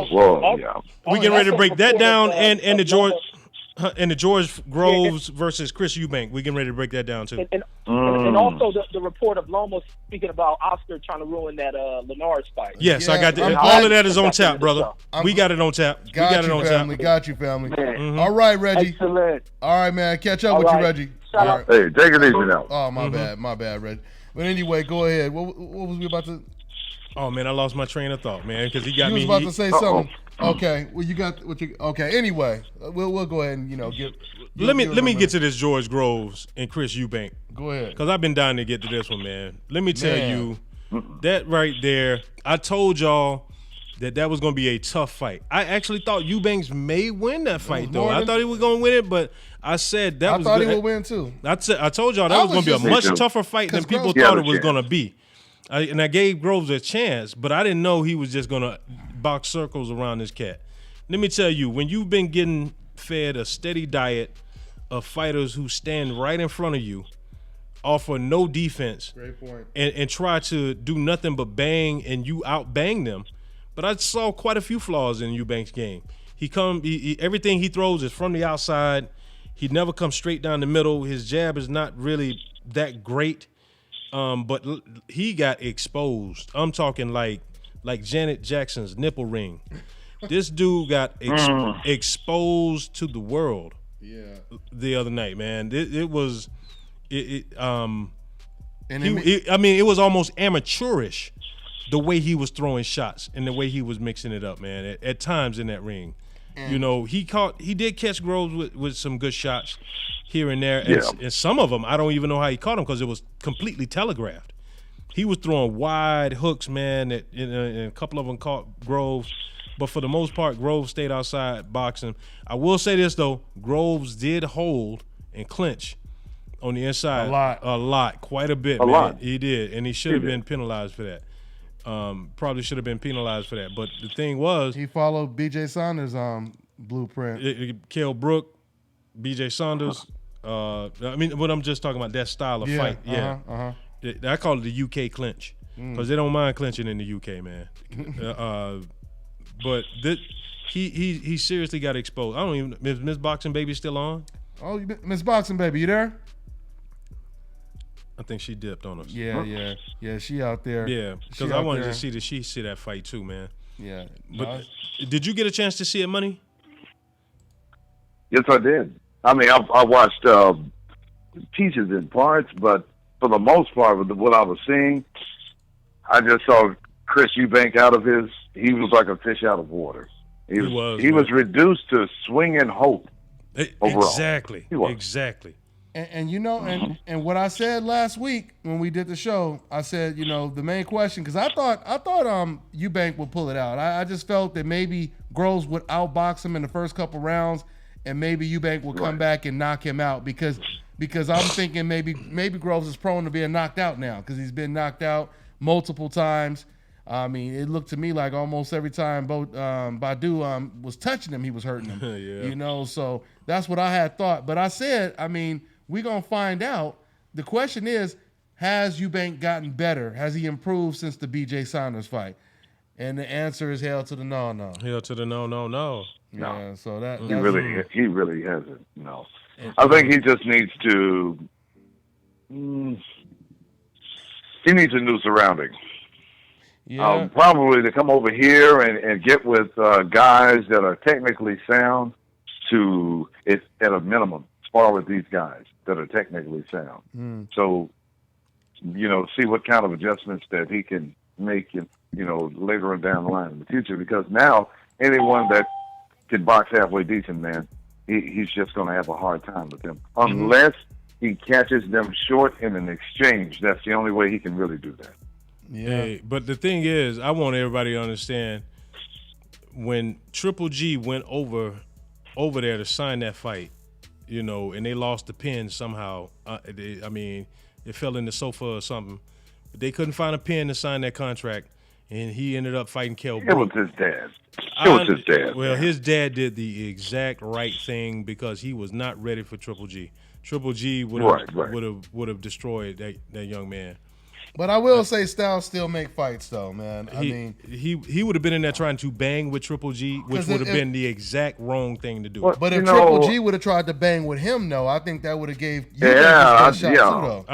But he's not going to knock Triple G out. If Canelo ain't knocking Eubank has fast hands, and when he actually lands more than 3 good shots on you, he freezes his opponents, every last one of them. But Groves didn't give him that chance because every time Groves felt like he was about to get some shots off, hold you real quick. Press that hold button. If there was a video game, Groves was pressing a lot of hold buttons, man. He was. But hey, you have to slow it down. I don't know. I think Triple G would have jabbed his head off for about the first 3 rounds. Yeah, if Triple G would have went in there boxing and not fighting big drama show, Mexican style show, he would have just outboxed him. I agree with you on that. I'm just saying if he would have went in there, just thinking he could, fight. I don't know. I think he could have walked him down there too. I just don't see. I have not seen anything. I've seen something. I've seen a couple things in Eubank. The power is there, and the hand speed is there, but the ring IQ, the punch placement, the change of speed, variation in speed of punches, the footwork. It's a lot of things missing from his game that I don't think that. I agree. I agree with you. I agree with you. Yeah. Let's. Okay. Well, I was gonna take another call just real quick. Here, let me see here. Okay. Yeah, because we're not gonna be here. We're not gonna be here late tonight, so I want to go ahead and try to wrap this up in maybe the next 20 minutes. Because I know everybody is pretty late. So, okay, we got 817. What's going on? What's your name? Where you calling from, man? Yeah, my name is Dan. I'm calling from Dallas. Okay, Dallas is in here thick. Texas is in here thick. What's going on, Dan? What's on your mind? What's up? I just want to thank you for talking about the Porters and their hypocrisy. They can't wait to get their hands on Danny Garcia or Keith Thurman. But when it comes up to Errol Spence, they have different excuses. First off, the IBF ranking was thrown out the window when Lamont dropped his WBA secondary title and was ranked immediately and fought Errol Spence. So it doesn't matter that he's not ranked currently by the IBF. Exactly. Sean could fight Errol, number one. Number two, their excuses have varied from time to time. Sean has said he doesn't really know Errol Spence. He only played basketball with him, helped him prepare for a match. K. Diddy, who Kick It TV calls him K. Diddy, he's talked many times about how he helped train Errol Spence for the amateurs and that he's very familiar with him. So they're talking out of both sides of their mouths. They want what is perceived to be an easy fight with Danny or, of course, they want to get their hands on Keith Thurman for the rematch. But their excuses vary from time to time, and I'm glad that people are starting to hear them and call them out because of their hypocrisy. And the last thing I want to get on is this guy Ocampo, who is supposed to be Spence's mandatory. He had expressed that he was unsure if he was going to fight Spence. What I was unclear about is Ugas, who won last night to become Spence's mandatory, is he the second mandatory, or did he replace this guy Ocampo in his place? I'll take it off the air, guys. Thanks for really exposing the Porters because they're frauds. Out. Hey, oh, man. Thanks for calling in, man. He left it smoking, didn't he? Boy, oh boy, man, these fans, they coming back to roost, boy. These fans, man, boy. These fans are not having it, bro. Man, they're not having it. From the fans, they was getting it in at the Mandalay Bay this weekend. Exactly. They came after Keith Thurman, and now they over here on the show. Let me tell you. One hot year, 2017, has told everybody that boxing fans do not have to take no BS fights no more. The fights that need to happen. Yeah, you know what I mean. And and the fans need to demand it. You know, I mean, if these networks want to get their numbers up, they got to start giving the fans what they want, man. They got, in my opinion, MMA kind of on the run a little bit. They're giving them a run for their money for a while. Actually, And so if they kind of want to, establish it as boxing as a major sport once again, it is in everyone's best interest, man, that they put on the best fights. And that fan that just called, there need to be more fans like that speaking out, man, and say, hey, we're not accepting these BS fights, man. Give us the best fighting the best. And the question really comes down to Milt and Money is, did Sean Porter doing this weekend, did it actually hurt him? And I think that's what one of the callers, that's what I think Reggie said earlier. But I'm going to reiterate and ask the question, though. Did it actually hurt him more than it helped him? Did it shine more of a light? It's starting to seem like it's shining more of a negative light on the Errol Spence situation. It is. Even though he's calling out Danny and he's calling out, Keith Thurman. It is, man. From what the fans are saying right now, and it seems like, it put more light. It's making all of them look bad because the thing is, even Thurman coming at Porter went back to, they were in the back room somewhere. And they sat at a table and they were talking and jaw-jacking at each other for a minute. And then eventually they stood up and they had a face-off, and then then they got the rah, rah, rah, you know what I mean, like a reggaeton rap battle or something. And so they going back and forth at each other, and they had to even kind of pull them apart a little bit. They weren't, it wasn't going to be no fisticuff, but they had to, it got a little heated. And I'm like, how is it that Keith Thurman, whenever he's at the table with Errol, it is always, I got to make sure the right move is the next move and the best move is the next move. You know what I mean? And he coming off like, what's the pimp's name out of Memphis? Can't think of his name. Out of Atlanta. I can't think of his name right now. But anyway, it's Gmail L Flowers. Dante's Boxing Nation at Gmail. If everybody want to cop the shirts, go ahead, Mel. Oh yeah, it's like he has so many different words, and he sound like he doing poetry or something, man. But Errol is like, hey man, I just want to fight. Let's just make the fight happen. I've been trying to fight this dude for the past 3 years, Jesus. And so, but Keith Thurman can run up on Porter, and then Porter can run up on Danny Garcia. And Danny Garcia can run back up on Porter and Keith Thurman. They are all, man, that what this is doing is just shining a serious negative light on their camps, man, because somebody has to answer the call. Mm-hmm. Somebody has to answer the call, man. You are a champ. Either they are champions or former champions, and they are not stepping to another champion who is offering to fight them, begging to fight them. And to answer his question, I do believe Ugas, they said it's a step closer to him becoming the mandatory. I think what has to happen is the other guy has to officially step aside, I guess. Ugas, you talking about? Ugas said that he wouldn't mind. Ugas said that he would fight Errol Spence if Ocampos moves. If he moves out. Moves out. And didn't I say this? I said this soon as I heard the news that, I think I said it on my video.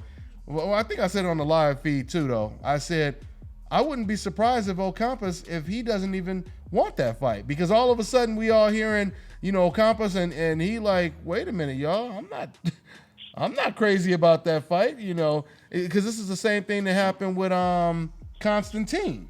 Same thing happened with Constantine. He was supposed to fight Errol Spence in an eliminator. Right. We automatically start saying, "Oh man, that's a great fight." And and then we find out Constantine and Abel Sanchez, they had no interest in that fight at all. It's unfortunate, man, and it appears that he is possibly going to have to move to 154 in order to get a good fight. And then it's like, I just don't want him to let all these other fighters off the hook. I don't know, man. I think the pressure of the fans. I mean, Keith Thurman. I don't know if you probably, if you watched the fight last night, you heard when the camera panned to Keith Thurman and the fans started booing. Like every time the camera would pan towards Keith Thurman, the fans will start booing. And why do you think the fans are booing? They know where he's at. They know where he's coming from, man. They thinking about the Errol Spence fight. Yeah, I know. So I'm saying the pressure, man. The pressure is really amping up, And I think he's feeling it. And somebody just made a comment about these guys are only fighting once a year, and the reason why they only fighting once a year is because they're sitting back waiting on each other. And you move with if the baddest man touch my hand. You know what I mean? Like it's an old schoolyard fight. You hit me, you hit me. Yeah. Nah, man. And they sitting around waiting on each other. Okay, you know something? This is how I think you can maybe be able to fix a little bit of this. Like currently, right now with Richard Schaefer, how he's doing this World Boxing Super Series. If you do it for okay, hey, look, in the welterweight division, we're going to have the World Boxing Super Series. That's exactly what we're going to do. We're going to have that would be tremendous. 8 to 10 of your top 10 fighters, and we're going to go with it like that. So now you will be in this. And if you don't want to be in this tournament, see, this is when you force them to stand either in the I'm going to go through with this, or you're going to cower out and just simply say, no, I don't want to be part of that tournament. It's fine. Yeah. This is where the belts are. Is where the belts are. I agree. So you're going to fight the best in order to get the belt. So now you're going to have to face these people now. Yeah. There's no getting around it. Oh, man. So I would say that would be a good way to introduce them into fighting. I would love to see that, but the thing I think would hinder it is the money got to be right. They got to come with they can't come with the funny. You can make it that money. way. Yeah, you can make the money right. Yeah. It's like okay, the first level, all these guys fight, whether you win or lose. Okay, $1 million. You think any of them going to turn that down? Mm-hmm. No, none of them are turning that down. Okay, now you make it to the next level, and let's just say, all right, the winner gets $5 million. And the guy that doesn't win, you get $2 million. Okay, you think they're going to turn that down? No. As you go up even more, it gets even a little bit higher. And then, hey, winner takes all at whatever prices they pay. But I think that's the way you're only going to be able to get these guys to do that, man. Now, or you're going to have to go in, and talk to a governing body and say, put pressure on these people to fight this person right here. They got you. Either you fight or vacate your title and give it up to someone who will fight for it. Exactly. There are plenty of people out there. Ugas is on a roll right now. That guy has confidence like I can't tell you. Yeah. He's not a bad fighter. And I'll see him getting in there with Spence. And I really thought I think he'll give it the best that he can while he's in there with Spence,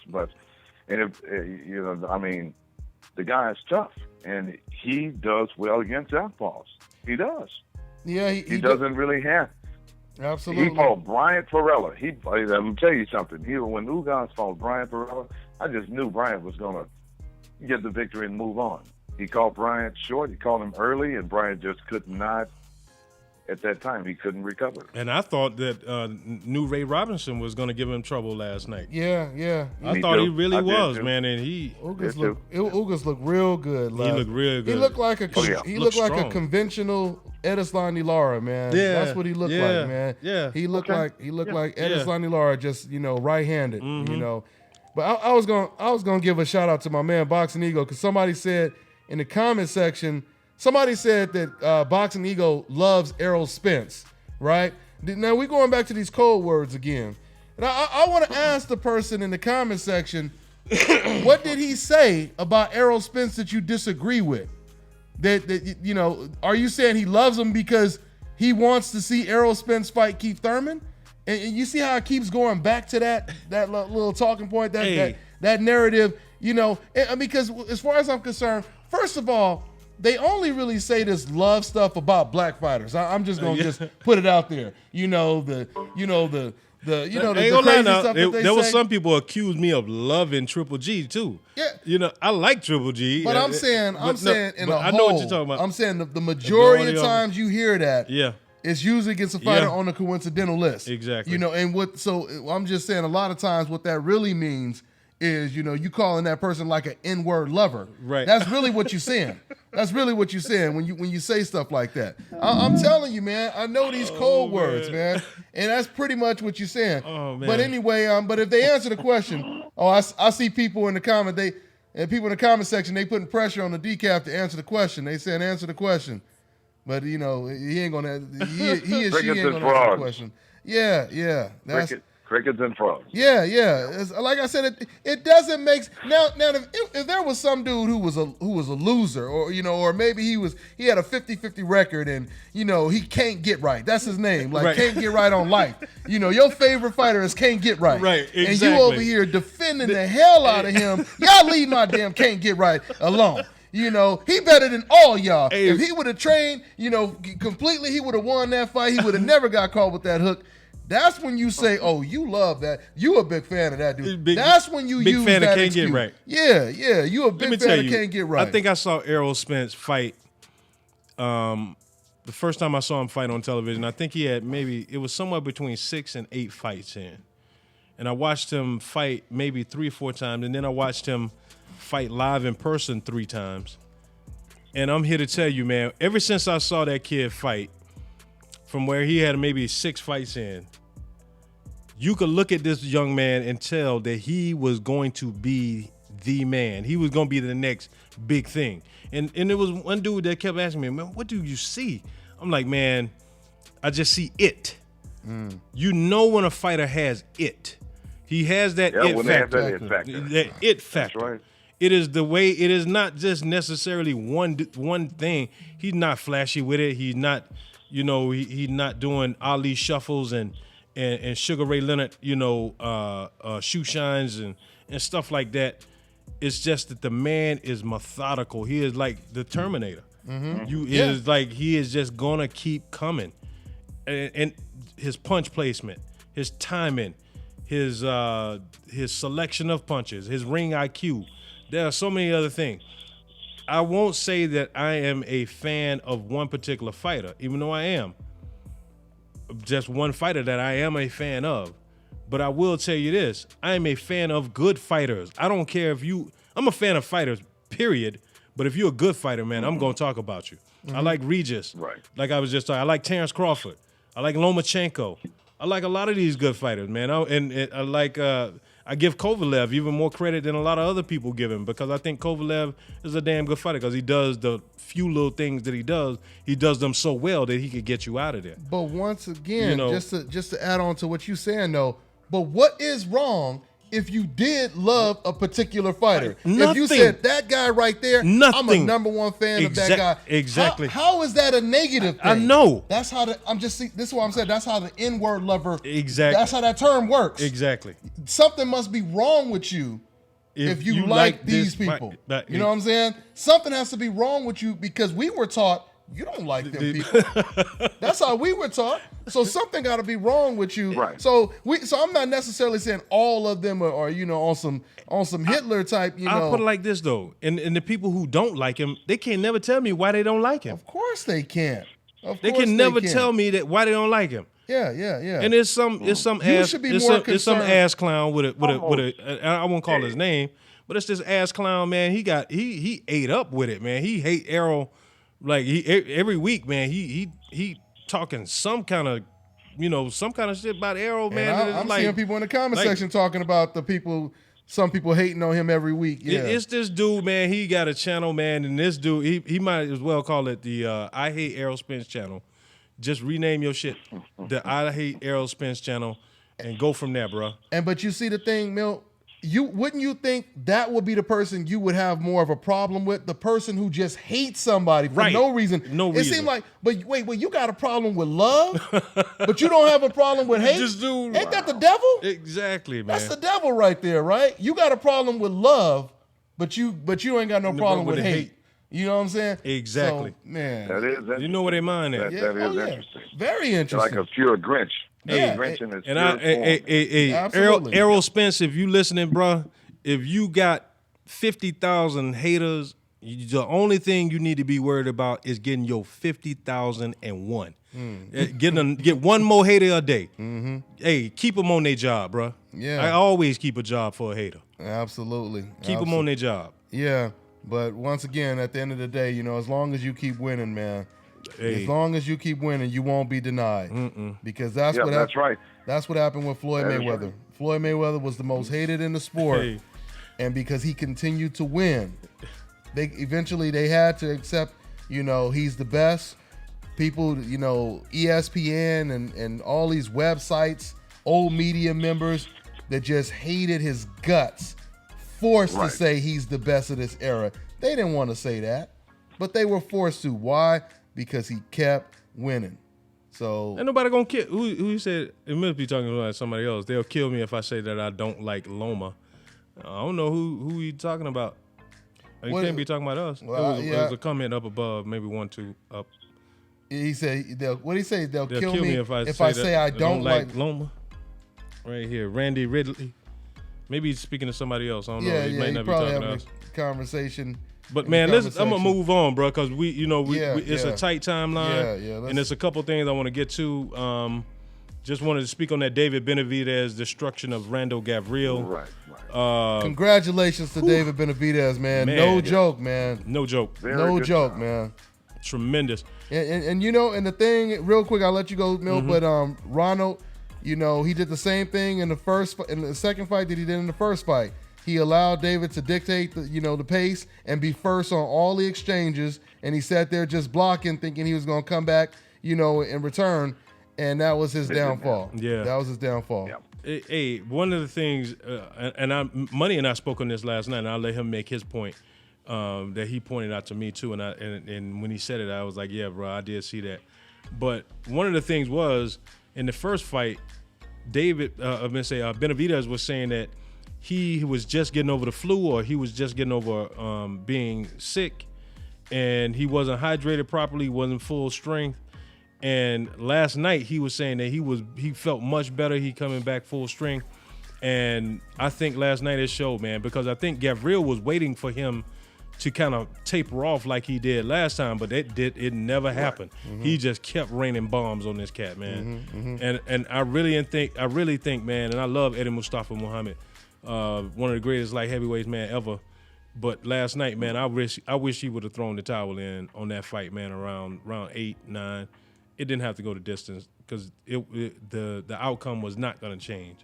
I mean, it was great that your fighter made it through, but that man may have some long-lasting effect. That may have, like Rougarou was yeah, he did. Yeah. Rougarou was speaking earlier, Prograis, when he said, "Hey, man, one fight could take, could turn you into an old fighter." That could have happened last night with that cat. That could have. Oh yeah. That beating he took last night. He took some heavy shots. Even psychologically, when you get a rematch, and it's like you can't use no excuses now that you lost a second time to this guy, and you just have to admit that he bested you. You're so right, psychologically, man. That could affect you for a long time. You're so right on that. So, yeah, man. So, hopefully he get it together. But, I do want to see, because one thing I did notice is when he did let his hands go, it was kind of like the Mikey Garcia Broner situation, Where when Right, Broner let his hands go, it was. he actually looked good. Right. But he didn't have the confidence to let his hands go that much. That often. And that's how it looked in the Gavril fight, you know. So it'll be interesting to see how Danny or David, how he does against a fighter who's a little bit more confident, you know, and they're going to be on their front foot a little bit more. You know, we'll see. There's a lot of competition at 168. Right, it's a lot of competition. That is true. Now, this you know, they asked him after the fight, hey, you want to fight, you know, like Groves? And to me, that would be a nightmare for David Benavidez. I think he's an exciting fighter. I think he's an awesome guy. But he moves like Frankenstein in there. He is very stiff. Number two, he drops his right hand all of the time. He's so relaxed in there like that. And I said, even in the first time when the first fight, when they met each other, I said, man, this is right before David got knocked down. I'm like, man, he's so relaxed in there. He can get hit with a left hook right now. And about a couple of seconds later, boom, it's a left hand that put him on the canvas. He did the same thing again. They're going to have to correct that before he actually takes a step up, because it's going to catch him, because a left hook specialist is just going to wait, and they're going to catch him short like that. I don't care how many of those jabs he may throw, he's wide open for a left hook. And I just hope that he goes in there and you know, just makes an adjustment. And I'll say that, you know, he's 20 years old, you know.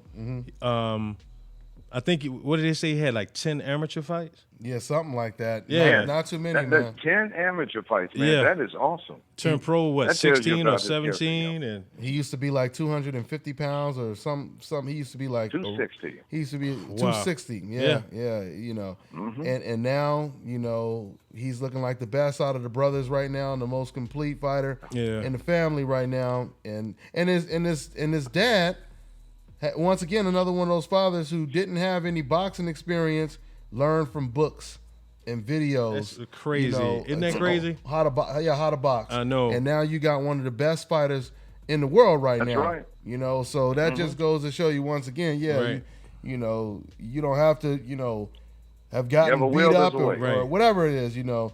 So, yeah, when there's a will, there's a way. Exactly, Money. Exactly, you know. Yeah, he's going to work through that. You know, he's an awesome kid, man. He really is. And he is a testament to when I do make a joke about it now, only because they talk about weight bullies. I'm like, well, is David Benavidez is he a weight bully? I mean, because he should be fighting that 260 all the way down. Exactly, he should be at cruiserweight if that's the case. Exactly. You know, it's so funny, man. Yeah. Comedy. But for him finest, to only man. have 10, I know, right? But for him to only have 10 bouts and to be where he is right now, it is really inspiring. I'm just so proud of him. I really am. Yeah. And somebody said they disagree with that, but not wholeheartedly. I want to know what you disagree with. Yeah, I want to know what you disagree with. I'm taking I'm trying to check out the comment section as frequently as I can, guys. Okay. So, but anyway, so what else we wrapping up with? A couple things. I want to give a shout out to Joey Spencer. Oh, we didn't talk about. Oh yeah, we got to talk about Joey Spencer. We didn't talk about Brandon Rios. Yeah. And Danny Garcia. I mean, we spoke on it briefly because we did talk about. We were was talking about what's his name jumping in the ring. Yeah, we did kind of briefly speak on that. Caleb Plant outclassed Porky Medina, which lined him up for 168 That was a good win because Porky really Medina is a tough opponent. Oh man, really tough. Yeah, and I'm talking about one of the things I noticed with Sweet Hands is that he is becoming more of a pure boxer. Man, I thought he was a boxer puncher, but man, he is really. You talking about Caleb? Caleb, and man, he really put on a boxing display yesterday. I mean, Porky Medina is a tough guy. And that's his MO. He trying to wait until later on. He trying to catch you with something, trying to set up a few shots. But Caleb, weathered the storm at the end of the fight. And man, the jab was masterful yesterday, man. I gotta give a shout out to Caleb Plant, man, on that big victory over Porky Medina. Did you watch it, Money? Sure did. I got a chance to watch it. He was, he started making adjustments, but as it went on, and he just found a home for that jab. And then towards the very end, how he was pumping that jab. Oh man. That just snapping his that hand looked like back. a video game jab. Didn't it? That was a video game jab. Right towards the end of the close of the 12th round, he hit Porky with at least 4 or 5 just jabs in a circle. Beautiful. Bam, bam, bam. I'm talking about like it was almost like he said, it was like a video game. And you know, I just hope we're gonna find out. You know, because somebody in the comment section was just saying, you know, he's gonna have problems with elite fighters. And the question is, you know, hopefully because he's already a conservative type. You know, He has gone conservative. Yeah. So, but if you like that, you got to wonder: are you going to be too conservative when you're in there with a fighter who's really pushing the pace? You know, a friend, me and Seals was talking about that the other day, man. My boy Kevin Seals. Shout out down there in Birmingham, Alabama. Kevin Seals, what's going on, family? Yeah, and so he was like, "Hey, man, this is because this is really his first real step up to another level. But there's another level I think he needs to step up to when you're talking about Benavidez and Ramirez, which I don't know who I don't know who will win out of that one, man. Benavidez or Ramirez? Who you think will win that one? I think Benavidez. They in the same camp though, right? I think they work together. I think David Benavidez. I think they. I'm not sure. If they sparred. I know David Benavidez. He told me about a year ago when they was at Top Rank. He told me that they had sparred with Ramirez. Matter of fact, I think Ramirez brought them into the camp. This was a while ago though. So, but that was a long time ago. So, but if I had to pick, I would go with David Benavidez in that fight. But then again, I think I would go with Ramirez. Yeah, I mean he has the experience, so I think he has the experience and the. But man, in his last fight, it was a couple weeks ago. They put him in with a guy. Matter of fact, it was the week before last. Habib Ahmed. He's completely dismantled that guy, man. Yeah. And I'm talking about just systematically dismantled that guy. And I think he's getting better and better with each fight too. Yeah. But I think I'd go with Ramirez in that one. Okay. He's just more technical, man. Okay. Yeah. I mean, it wouldn't surprise me either way, man. It wouldn't surprise me either way. But yeah, I just want to see. I can't wait to see Caleb Plant, you know, step up to that level, and even David Benavidez, because you know Gavril was a good opponent, but you know we gotta see them two young, undefeated, hungry lions, you know, on the same level going up against each other, and that's like and shout out to Plant because Plant actually called out David Benavidez. You know, right, exactly. He's not ducking from competition. No. He wants the best. He definitely wants the best. Yeah, but he's boxing beautifully, but he is kind of conservative. Yeah. And there were a couple of times in previous fight, in his last 2 fights before this one, I'm like, man, he needs to step on the gas, man, and go ahead and get this dude out of here. Because this is obviously he's outclassing. That's true. And he talks a lot about that him hang too. around. Yeah, and it's crazy because he used to get the knockouts. I guess the competition got a little bit better. Right. I don't know what it was because he used to get those knockouts. He used to. You know, I don't know what it is. I don't know if his camp is just making him be more defensive and more conservative, but every time he talk about it, it seemed like it's up to him. You know, it seemed like that's just his style because he always says in my interviews, you know, like you know, I know some people be hating, but you know, that's my style. I'm not hating on him. Yeah. He just seemed. I thought he was a boxer puncher.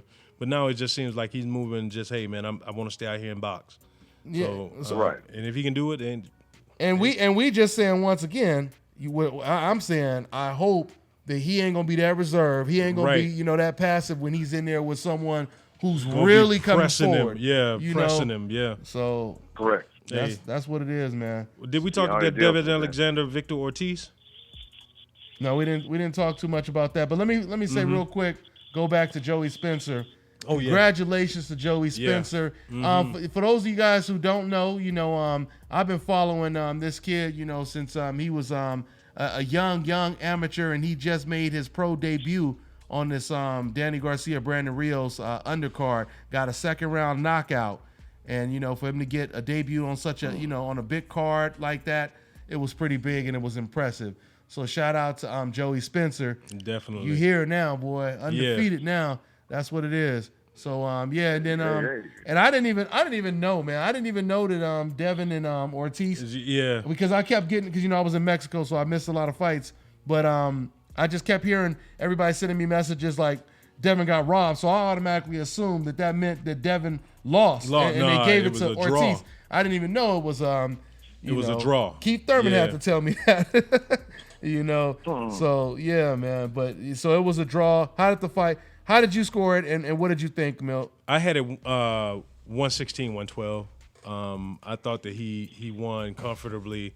I mean, it was a good, tough fight, and Devin was well ahead, man, up until around 6-7. I mean, that's when I will say Ortiz started to make it, very competitive. The rounds before that, they were, some of them could have gone either way, but for the most part, he would, man, and Devin was catching him early, man, with a good right uppercut, and he's known for that left uppercut, but he was catching him with the right uppercut on the inside. Yeah. And so, at one point I thought he was going to get him out of there, and Victor, I thought he was just going to acquiesce, man. I thought he was going to quit, but he didn't. He showed some grit and some heart. He made it to 12 rounds. That's blowing my mind. Hey, and I think that's one of the things that kind of swayed the judges a little bit on some of them.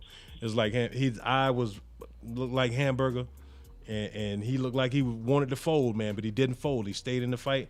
So my hat goes off to Victor, man. He really showed his toughness last night. But I do believe a draw was unreal, man. That was dumb. That was bad scoring. And I will say just real quick, because I said a minute ago, I'm surprised Ortiz went 12 rounds, but then I forget Devin hasn't showed that he's like real strong at welterweight either. Exactly. So true. that kind of worked in Ortiz's favor, right? In terms of him going 12 rounds or 10 rounds. It did. Look, it's unfortunate for Devin, but he's fallen off into the same bracket like Meldrick Taylor did. He is struggling to make 140 pounds, but he's not strong enough to be at welterweight. Yeah. There are three fighters. There are three fighters that come to mind right now who I think are in that exact same boat. And for me, I think that is Devin Alexander, Danny Garcia, and Adrian Broner. AB made 140 on his last camp, but I don't think he once he got back down there, I don't think he was effective at that weight anymore because his body has naturally moved up to 47. And dropping to 40, I don't think he was as effective as he could have been. But I think Danny can still hurt you, though. I mean, he can still hurt you, but Keith I don't Thurman think showed him a lot of respect after like the third round. Keith started showing Danny a lot of respect. I could say that, but I mean, I don't really. Did he hit? I don't think he caught Keith with anything clean. I mean, he caught him, but it wasn't. I don't think Keith. He didn't catch him with that signature Danny. Looking at the shoes. Look, open your eyes and like, it's over? It's over. I did that? The Hail Mary hook. Right, the Hail Mary hook. I'm telling you. But look Keith, hook. Yeah. I like to call them tweeners, man, because they probably could get you at a catch weight. But, you know what I mean? They in between weights, and they can't quite make it, keep it at 140. They don't have, and then power doesn't come up to 147. It's real interesting because I kept asking Danny and his dad Angel the whole week leading up to the fight. Errol, Spence, and Keith Thurman, they will put you guys in the front of the line, make you guys priority. Yeah. You could get a shot with them anytime. Are you guys looking to fight for a title this year? And they just both kept saying, "We don't know. We have to see. We don't know." They wouldn't commit to a title shot? Yeah, when you offered a shot. Oh. So once again, man, that Errol Spence boogeyman. I mean, you say Errol Spence 5 times in the dark, boy. I don't know what's gonna happen to you. I mean, it ain't looking good right now. For Errol Spence to get some of these cats in the ring, man. Man. But anyway, man, we need to wrap this up, man. Yeah, we do. I need to go watch Black Panther, man. So. Most definitely. I want to say there was a good card on the it was a good fight on the George Groves card. Kid by the name of Tommy Langford had a win over Jack Armfeld. Not from the Contender. No, he retained his British middleweight title on that card, and that was a really good fight.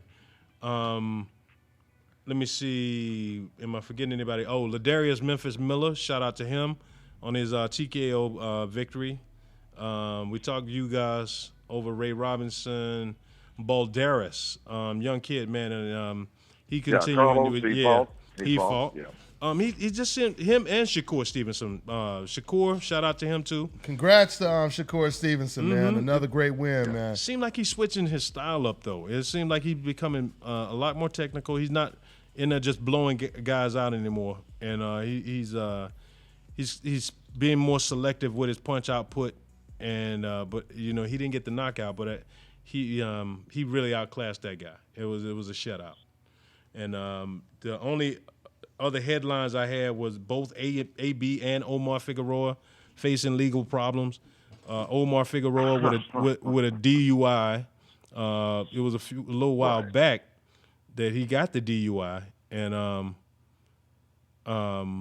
it never really came out. And so, not until AB goes down and pulls a Donald Trump and grabbed a young lady by the crotch. Right. Hey, Donald Trump said when you're famous, they let you do it. They let you do it. Yeah, but evidently it didn't work. Maybe he's not as famous as he thought he was.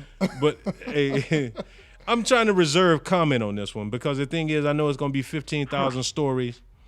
I know some people have already spoken on it, but the thing is, what he's facing right now is his own reputation. Yeah. His reputation precedes him. You know what I mean? And so anybody can accuse him of doing something stupid, and it would be like, oh, well, AB did that shit because that's how he rolled. Yeah. You know what I mean? And it makes him so much of an easy target, man. Yeah. I know we went in on them last week, and this right here be another, easy one to go in on, but I'm gonna reserve comment until, there's too many security cameras in the mall, especially if you're in the Louis Vuitton store and black, they got every camera in there on you. Yeah. So it's not as though some surveillance or surveillance footage is not available somewhere. So he's saying that he just grabbed a young lady. Well, the young lady tried to take a picture with him. Mm-hmm. And that's really? And he refused to take a picture with him, and she got mad with him. And now she's saying that he grabbed her by the crotch. So that's his side of the story. Oh, okay. Right. Now that makes her story look bad if it's true that she wanted to take a picture with him and he said no. And he said no. That's his side of the story. I'm not. Yeah. And the hashtag Me Too people, don't come at me, man. I'm not saying I don't believe the young lady. I'm not saying that. I'm just saying, hey, I'm not going to make a rush to judgment on AB or the young lady. Mm-hmm. But, if that's the case, then I hate for that to be the case because it's going to make a lot of other young ladies look bad, horrible, unfortunately. But I'm not going to go in on AB just yet and I'm going to reserve judgment until some more investigation, has been done and, we got a resolution on what happened. But there supposedly are also witnesses. So we need to see what everybody says before we jump on it. And that's all I say about that one. And Omar got the Lomo Linares fight is in jeopardy because of the date. Both fighters want to fight each other. The money had been agreed to. The venue had been agreed to. Everything was in place, and then Golden Boy calls up and said, hey, we can't do it on the 12th of May because it'll be an ESPN card because Loma is going to be the A side and Top Rank is fighting on ESPN. And HBO is going to have a card that exact same night. And they're going to re-air the Triple G versus Canelo fight on the 12th, which is a week later for all those who didn't get it on pay-per-view. So they don't want to disrupt the numbers on that. And so they tried, it was saying the week before wouldn't work. So right now what the hang-up is the date. Loma versus Linares, they want it to happen, but right now it can't happen because of the date. There it is. Yeah, and we already spoke on a lot of the antics and stuff of possible Errol Spence opponents. That thing is getting out of hand, and somebody needs to address that, man. Yeah. We'll also you know what? Let's real quick. Let's close out with what you never mind. I'm just gonna upload the video because we can still talk about it real quick, briefly. Sure. Shouts out to you, Milt. You was working hard covering these fights with me. You forgot about that one. You interviewed the WBC president. Yes, I did. And you asked him about the whole Charlo situation. Tell me about that. Exactly. You know, I had an opportunity to speak with WBC president Mauricio Suleiman. Nice gentleman. I enjoy speaking with him every time I see him. And he's telling me that, you know, I asked the question about what's going to happen with that situation. Is the WBC looking to, you know, sanction another, rematch between, Triple G and Canelo, or is Charlo going to be the mandatory for the WBC? And is Golovkin going to be forced to fight him? Is Golovkin, and I said Golovkin or Canelo because I didn't want to jump the gun because Canelo could go out there and win this fight. Absolutely. And so, he says, hey, my intent is to have, he's fighting Centino, and that right there is going to be a title eliminator. The person who wins that fight is the next in line to fight for the WBC title, and we intend to make that do everything we can in order to make that happen. That was his sentiments on it. It wasn't like whoever wins it and they don't want to fight Jamal Charlo, they may have to vacate. They may have to vacate. He didn't say that part. I'm just inferring. That was an inference. Right. You know what I mean? And I'm just drawing a conclusion from what our conversation was. So what it sounds like to me is if Golovkin wins that belt, he might do the unthinkable and throw it in the trash. You know what I'm saying? He just might do it. He just might hand it over. He just may come out that house with his hands up, surrendering, as opposed to trying to shoot his way out. Now, wouldn't that be irony that the person you were trying to get a fight with had to end up vacating the WBC belt because Canelo had to vacate? Remember? Yeah. And handed over the belt to Triple G. Yeah. So people are just handing it over now? Is that what it is? That's You work all this time for this strap, and then I could already hear. Okay. I could already hear Team Golovkin saying, "We don't need that damn belt. What do we need that belt for? Belts don't define who we are." I would not be surprised if we hear that type of dialogue. I guarantee. But this is the only thing now. I will say this too, and of course there are always outs. Mm-hmm. But I just wanted to hear from the WBC president his sentiments on that, because the thing is, he didn't make it seem as though they would just have to acquiesce to either Triple G or Canelo camp in order to make it happen. You know what I'm saying? Because they didn't acquiesce to Canelo for the Triple G fight. They made it happen. Yeah, they made it happen. Yeah. And so he was just like, "Hey, man, this is our reputation, and this is where we stand. The WBC intends to make that fight happen." But a unification bout can overrule that. So if he's going after Billy Joe Sanders for a unification bout, I don't think the WBC would get in the way. So that may be a possibility. I'm just saying, I'm giving him outs on this. Mm-hmm. He didn't say this.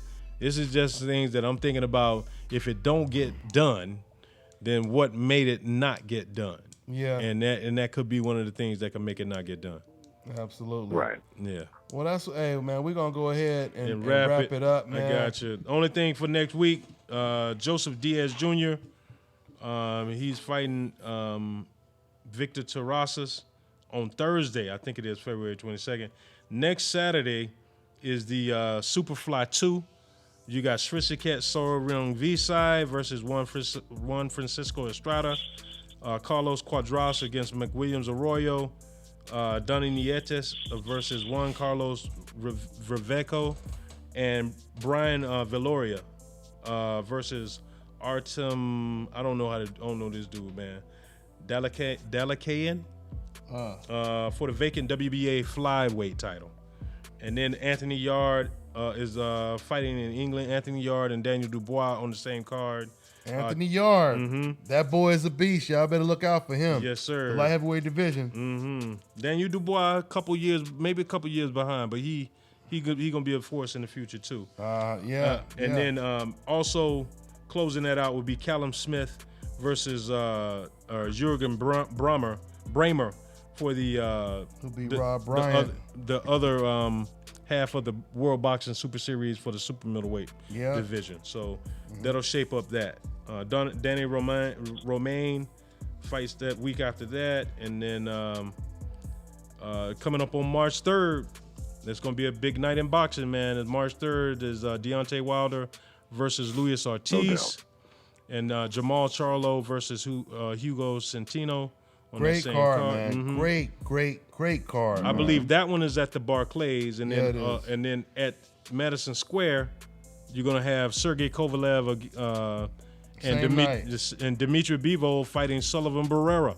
Yeah, you know, some good light heavyweight fight. That should be the main event. Right, exactly. If it wasn't for Kovalev's big name. I know, right? And Kell Brook fights that same day.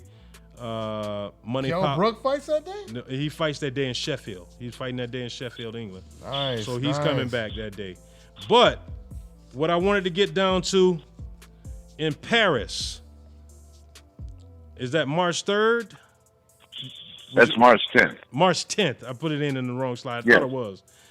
That's okay. March 10th in Paris. Money Powell IV, son of our co-host Money Powell III, will be fighting in Paris, France. And I did have the young man's name down. Ibragimov, is it not? Yeah, Ibragimov. Ibragimov. Hey, real quick, Money, when y'all gonna come out with the song, man? I know you're gonna do it. I know you're gonna come out with that ring and money. You know, I actually, he said what he did say. You know, it's interesting. He said probably like when he gets ready to fight for a title, man. Oh, he said he'll probably come after that then. But he can make it his wrestling theme song right now. You know what I mean? I tell you, that is true. Yeah, he likes that dramatic, cinematic style like music. He loves that. Yeah, I feel. Yeah. I already figured that most likely would be his style. If you like rap music, there's a rap song out there right now. What is it? It's called Set Trippin' by this brother named Casanova. Okay. Oh my God, man. It is the sickest song in the world. It start off punching your face, motherfucker, I knock your teeth out. God damn. Everywhere I go, you know I got that heat out. I mean, it is the song is the hardest song since Straight Outta Compton. It's the hardest song since Gangsta. I'm gonna have to pull that one up. Man, pull it up, man. Hey, in the comment section, have y'all heard Set Trippin' by Casanova? Y'all tell me if y'all have or not, man. Because it is just ridiculous. The beat is ridiculous. But yeah, with that note, man, we're going to go ahead and get out of here. Oh, yeah, March 9th, don't y'all forget about my man Regis Prograis versus Julius Ndongo. Yeah, that's going to be a barn burner. For those of you guys that missed it, we had him on the show. We had him on the show earlier, you know, so you guys can catch that, you know, on when you watch this archive video. Great interview with the undefeated Regis Prograis, man. That's what's up, man. So yeah, all right, y'all. We're gonna go ahead and wrap it up. You know, for my panelists, Money Powell IV, or Money Powell III, and Money Powell IV, who's gonna be fighting his son, and my girl who was on the line earlier, Miss Boxing Baby, co-host in the building, Big Milt. Once again, thanks to Regis Prograis for joining the show. Thank you to you guys for tuning in as always. Also my moderators. Shout out to my moderators, man. I really appreciate you guys holding it down. Conor McGregor, CSM, J Dog, L Flowers, Rio Saman, and my man Angel Santos. Boy, we had the moderators in there thick today. Yeah, man. We had the Marines up in the DBN Super Chat section today, man. Wasn't nothing getting past that, boy. That's for real, y'all. So, hey, man, y'all already know what it is. We will see you guys next week, Sunday, 6 p.m. Pacific Standard Time, 9 o'clock Eastern. Y'all already know what it is, man. It's the nation, baby. Yep.